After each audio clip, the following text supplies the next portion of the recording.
Hello everybody, we're going to take a look at all of our basic series and we're going to split it into two different nights so you can kind of take a sigh of relief. But remember, we built quite a toolbox back in the day with a bunch of different particular kinds of series and different tests we could use. And here I've listed the four that we're going to tackle tonight, and we're going to get into quite a bit of detail. The bad news is our video tonight is 15 slides long, but the good news is they go pretty quick, I think. So let's get chugging here. Now, just to recall a series in general, let's look at a very generic one. Usually they start at something like n equals 1. They definitely go to infinity, and it's like a sub n. What that means is it's the sum of the first term plus the second term plus the third term plus dot dot dot plus the nth term plus dot dot dot. Now, comparing that to a sequence we looked at last night, a sequence was just simply listing the terms. Now we're actually adding them up. And in order for this sum right here to even have a chance of converging, we would say that these terms out here at the extremities need to be approaching 0. You need to get to a point where you start to add 0 onto your cumulative total in order for that cumulative total to have a chance of converging to a finite number. If that last term here at the end, on this end, if that's not approaching 0, then we have a 0% chance of converging. Well, we've tried to summarize exactly what we'll see on the AP exam, and there's a lot of wording here, and I'm going to walk you through it, and we're going to underline a few of the key phrases here. But basically, there's two broad classes of series that we may encounter on the exam. One, where there are constant terms, and basically what that means is they're just in terms of n, that's all. And then there's the second type, is ones that depend on a variable, that you'll see a combination of both n's and x's in those, and those are what we would call our power series. That's what we called them in class. So today, we're not going to really see a power series today or tomorrow. We're going to wait and see that in a couple nights. We're going to keep everything with constant terms. Everything's going to be in terms of one variable like n. Now, what kind of questions am I going to see on the exam here specifically? Keep it very simple. They might just ask which of the following converge or which of the following diverge, and we'll see some examples of those tonight. One of my favorite ones, these are the ones I really like. For what values of k does a series whose nth term is a function of k converge for? And that's most popular on a p series. You'll see that a lot of times on a p series. In fact, I think we've seen it on our test a couple times, like 1 over n to the 2k, and they want to know for what values of k will that converge. The fourth one here, is it possible to evaluate or approximate f of a with arbitrary accuracy using its Taylor series expansion around b? And of course, we're assuming that point a is pretty close to b. And then the last one, this is a real big one, especially on the free response, is what's the radius of the interval of convergence? And we're not going to get into the ratio test tonight, but hopefully as soon as you saw those phrases, interval or radius of convergence, you were screaming ratio test. We might see it a little bit tonight, but mostly we'll focus on that tomorrow. So without further ado, the first of the four tests we're going to tackle tonight is the nth term test, also known as the divergence test. And a big key here is it can only be used to prove divergence, of course. We've tried to emphasize that all year long, that you cannot use this test to prove convergence. If you suspected convergence, you'd want to graduate to another test instantly. Now, there's kind of two parts I want you to get in your notebook, and this first one just reiterates what we put on our first slide. We said, if the series converges, what must be true? Then the nth term must be getting really, really close to 0. But keep in mind the converse of that statement is not true. We can't flip it around. But we can say this.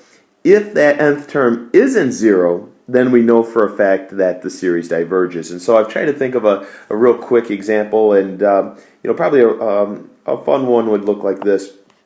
Maybe they'd say something like n factorial over e to the nth power. Notice it's in terms of just n. There are no x's in here, so it's not a power series. And all I would say is, if I was trying to prove this one to myself, I would analyze the limit as n approaches infinity. And according to my power fight and the way that we rank these different series in their order of dominance and stuff, we would say that this is large over small, which means the limit equals infinity. And because that's not 0, we would say that this bear definitely diverges. Okay, the second type tonight is our geometric series. And I want to, this phrase right here is a little bit annoying. It's not quite the way we used to write it. How would we normally write it? We would say n's going to start at 0, a's the coefficient, and then r raised to the nth power is how we would usually write that. And basically we're saying that common ratio, the absolute value of the common ratio has got to be less than 1. And a lot of times what we'll do is we'll take this statement right here and we'll rewrite it without the absolute value symbols into a compound inequality like that. And if the series does converge, then the sum is going to be this fancy little formula here, a over 1 minus r. So I got two pretty cool examples to try on this one. The first one looks like this. Let's take the series n equals 1. Whoa, red flag right there instantly. Red flag, red flag. Negative 1/4 raised to the nth power. So the red flag is that our index is not starting at 0, and so we're going to have to counteract that. And we'll say if we want n to start at 0, then the exponent would have to be n plus 1 in order to produce the same first term that our original series did. And then we can kind of decompose that, and we could say, well, that's really negative 1/4 to the first times negative 1/4 to the n. And now we can say that this series, not only does it converge because our, let's see, the absolute value of negative 1/4 is less than 1, so it converges, but what does it converge to? Well, it's going to converge to a over 1 minus r. Now, one thing that you should pick up here is that even though I take the absolute value of r to prove it's convergent, I go back and I use the original value of r when I plug it into my little formula here. So I've got negative 1/4 divided by 5/4, which really means I'm multiplying by 4/5, and I got negative 1/5 for the sum of this series. So you're going to add an infinite number of terms together and come up with a finite number of negative 1/5. Now my second example here also has a little challenge in itself. Let's see if we switch colors here really quick. Let's start at n equals 0. So you kind of take a sigh of relief right there. Our index is kind of cooperating, but then our numerator is a little obnoxious. So what we want to do is we want to decompose just the numerator. And what we're going to do is we're going to say 2 to the nth times 2 to the first all over 5 to the nth. And then we could rewrite that as, let's see, I got 2 to the first here, and then I got 2/5 to the nth power. And we could say that, yes, this one does converge because 2/5 is less than 1. What does it converge to? Well, it's going to be 2 divided by 1 minus the r value. Let's see, that's 2 divided by 3/5 or multiplied by 5/3, and that's going to give me 10/3. Again, we're going to add an infinite number of terms together and end up with a finite number. The integral test is an often forgot about test, and it can come in really handy on occasion. Probably the biggest catch to the integral test are the 3 prerequisites, is that f of x has to be a continuous, positive, and decreasing function. A great example of that is, I just want you to visualize a function that kind of approaches the x-axis like that. You'll notice it is continuous within the domain of, say, 1 to infinity. It's positive, aka it's above the x-axis, and it's decreasing. And basically we're saying there's a marriage here between the series and the integral itself, and if one converges, the other converges, and if one diverges, the other diverges. You probably, if you're normal anyway, you probably shouldn't have a favorite problem for the integral test, but I've got to confess, I do have a favorite. And I guess that makes me a little weird, but I love this particular problem. Let's take a look at this series, e to the n divided by 1 plus e to the 2n. And I'll tell you what, just a basic u sub on this one, it isn't going to work. Well, I'm getting ahead of myself. I should probably, let's rewrite this as an integral so that it's in terms of x. The integral goes from 1 to infinity, and we're going to do e to the x over 1 plus e to the 2x. And we're going to think about how to attack this one integral-wise. Well, you could stare at it a little while and maybe try some other u subs, and I challenge you, if you let u equal the entire denominator, I don't think you're going to like what you get. After several options that I considered, I ended up trying to make it fit arctan. And what I did is I said my a value is a 1, and I said my u value is e to the x. That's what's getting squared right there.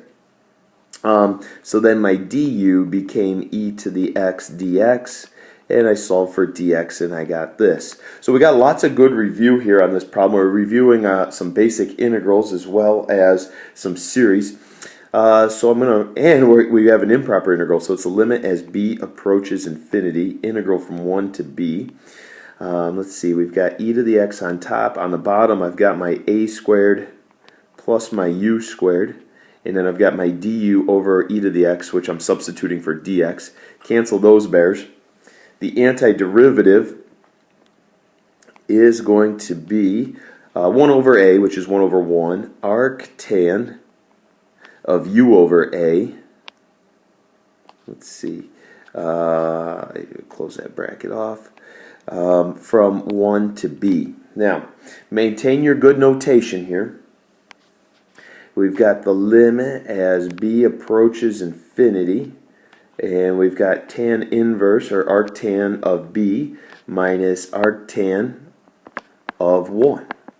And so arctan of infinity is pi over 2, that's where the horizontal asymptote is. Arctangent of 1 is pi over 4. Hallelujah. We have a finite answer, which means the integral converges, which then also means the series converges.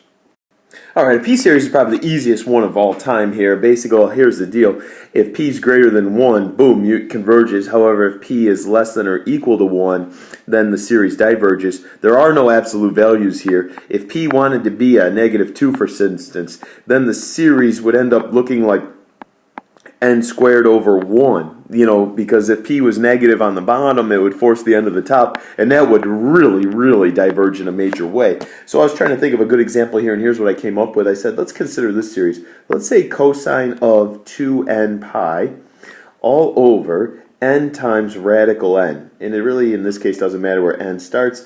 But anyway, a lot of times when we see cosine on top like that, we start thinking it's an alternating series. But I want you to think about this. I want you to substitute a 1 in there, friend. I want you to substitute a 2 and a 3 and a 4 and a 5. What happens is, basically, your numerator is a 1. That's all it is. It's not alternating. Your numerator will never be negative 1, because it's the cosine of 2 pi and then 4 pi and 6 pi and 8 pi and etc. And as long as it's an even multiple of pi, cosine yields a positive 1. And then on the bottom, let's multiply those two n's together and get n to the 3 halves. So it really is a beautiful, beautiful p-series. And since we have a p-value of 3 halves and that's greater than 1, we have a p-series that really converges here. What we're going to do here for the rest of the video tonight is we're really going to bear down and we're going to tackle a lot of AP questions that have popped up in the past, or at least ones that are very, very similar to previous AP questions. And some of these, and we're going to take a look at a style of questions that's certainly not our favorite. The one where we have the Roman numerals and we talk about which of the following has to be true or might be true or might be false, per se. So here's the deal. They presented us with a series that definitely diverges, they're saying. This one definitely diverges. So which of the following must be true? Okay, first one. Is it true to say that the limit of a sub n doesn't equal 0? And I'm going to say that that's not necessarily true. Okay, because think of the harmonic series. Here's a series that diverges, and yet his limit does equal 0. So we've just kind of disproven number 1. Number 2 is the ratio test here. I know we didn't talk about it tonight, but I think you probably remember most the important details. And here's the deal. With that ratio test,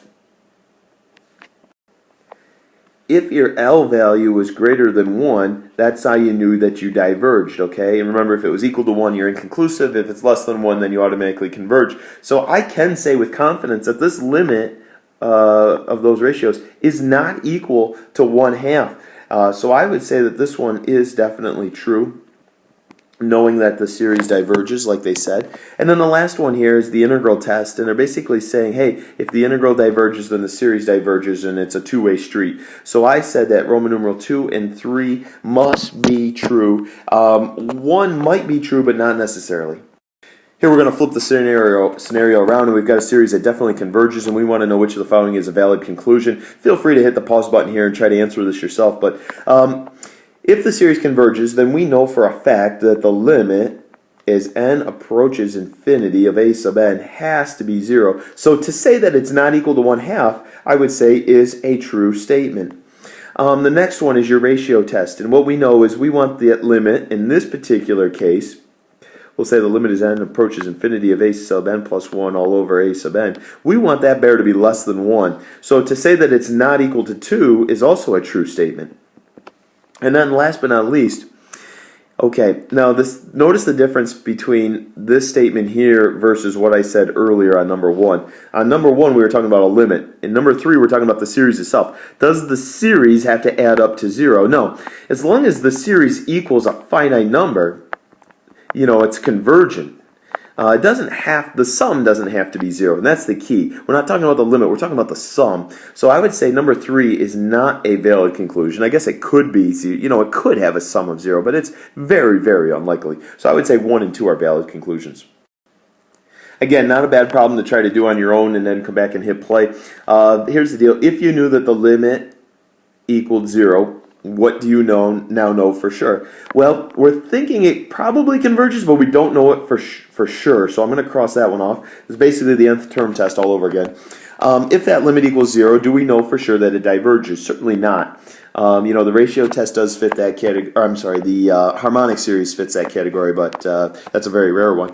And then over here, we really don't know if that limit is less than 1. Again, we could use the harmonic as a great example. The harmonic fits this criteria, but the limit for this particular ratio test equals 1. It ends up being inconclusive on the ratio test. So I would say that none of these has to be true.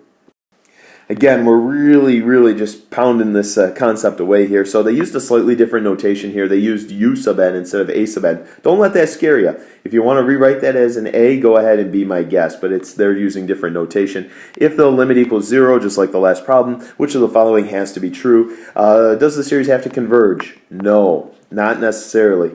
Is the sum of the terms equal to 0? No, that's possible but highly unlikely. Does the series, it does not convert or diverge to infinity. That's an interesting one. We'll come back to that. Letter D here. Is the series, is a positive series? And not necessarily. I want you to think of a negated harmonic, not an alternating harmonic, but a negated harmonic. Here, we would look at the nth term and say, yes, it's approaching 0, but with negative terms. So we've just proven that one wrong. The fourth or the fifth one's none of the above are always true. So I'm going to end up going with E. Let's go back, and we said we were going to come back to C.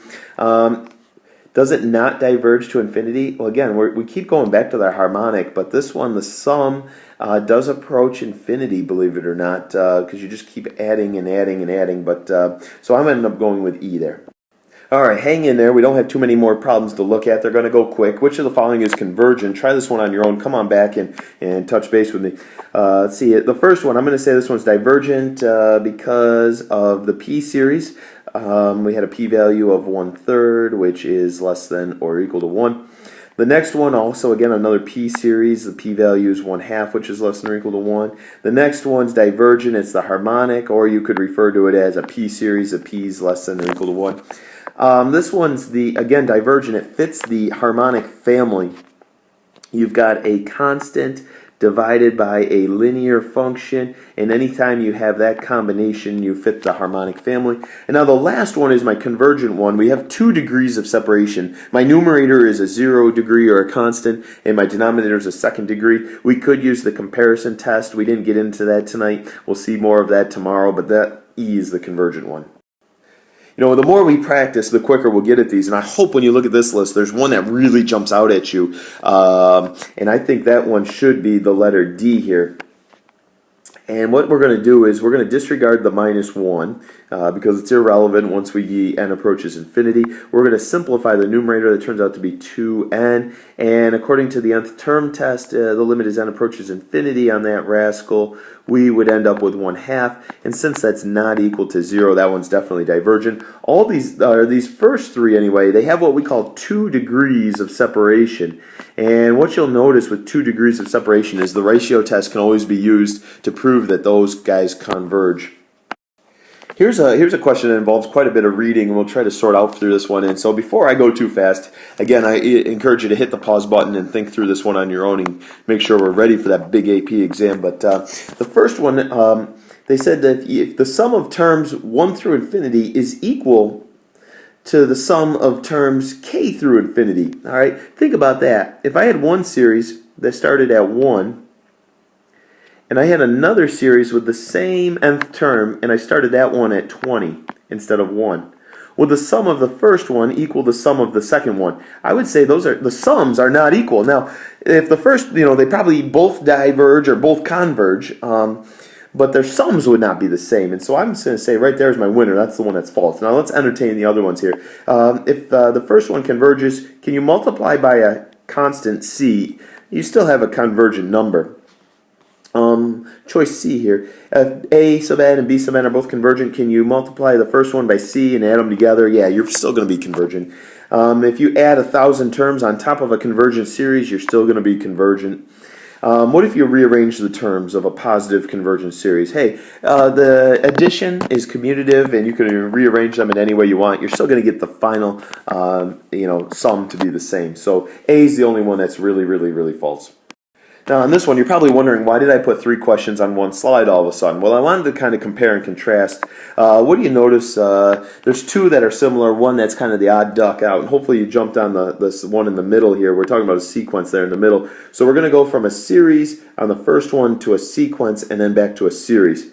On the first one, 1667, which of the following converge? Let's kind of scan these really quick. Letter A is large over small, it diverges. Let's see. Again, B is the nth term test. Ooh, let's see here. What if we rewrote C and we said it's the C, let's see, n on top all over e to the n squared. Oh my goodness gracious. I think that we could use some form of the integral test to prove that that one converges. So I like C right there. 1668, which sequence diverges? Remember, sequences, there's only one test, and that's the nth term test, and we're looking for a finite answer. The only one that does not give me a finite answer is right here. That's large over small, and the limit equals infinity. So right there's the one that diverges right there. And third one here, 1669, which of the following diverges? Let's see, let's scan these really quick and see which one catches our eye. The one that caught my eye is right here on C, and I'm going to use the integral test really quickly here. I'm going to let u equal the natural log of x. Du is then 1 over x dx, which really means x du equals dx. And so as I substitute that in there, this x is going to kill that x. And I'm integrating 1 over u du, which, let's see here, let's see if we got enough room. That turns out to be the natural log of u. Whoops. Now I did leave off my bounds. My bounds were 2 to infinity. I'm kind of rushing here. I should be using an improper integral. I'm getting a little lazy. That's the natural log of x. And if I plug in infinity here, the upper bound, I definitely get infinity. And so I got a divergent series. Now, how did I, jump on C so quickly? How did I kind of stay away from A, B, D, and E? Well, not only did they have small over large, which certainly on its own merit does not prove convergence, they seem to be quite small over quite large. There seemed to be a pretty sizable gap between the numerator and the denominators, and so my first instinct was to try C. Alright, our last one says, for the following geometric series, find the values of x for which the series has a sum, aka the series converges.